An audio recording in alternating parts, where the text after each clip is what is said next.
Guys, when you think of an Arab like me, you think of camels, you think of oil, you think of desert. And it makes sense. This is all we see from this part of the world. We see the old, we see the bad stuff.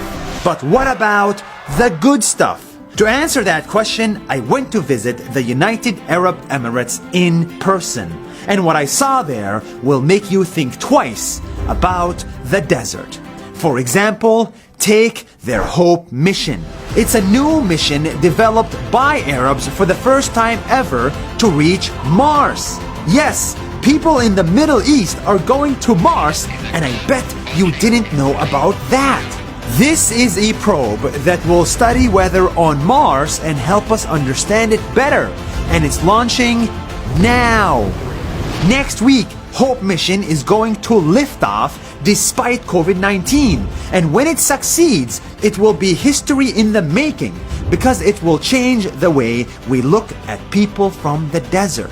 400 people from around the world built this spacecraft, and 200 of them are Arabs. And 34% of them are women. And they were hired not because they were women, but because they earned it. This Hope will not only reach Mars, it will reach the hearts of kids. Kids in this part of the world need the inspiration. They need to look at scientists who are building cool stuff to send to faraway lands. The point of this is not to reach space, but to inspire Arab youth and to send a message of hope to all Arabs.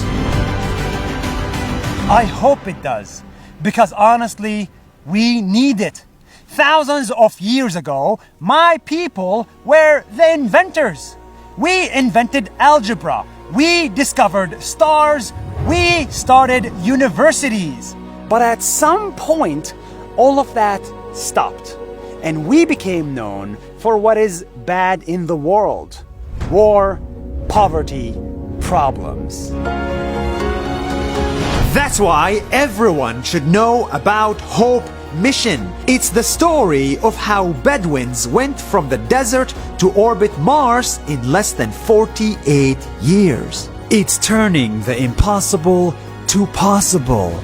So the nice thing about science and science missions is the fact that it's beyond just the national identity of a nation. It's about being the citizen of Earth. When I was a kid, I wanted to be an astronaut. But then someone said, space doesn't belong to your race. And to that person, I have an answer. Space belongs to my race and your race. When we focus on science, we can make Earth better and reach Mars together.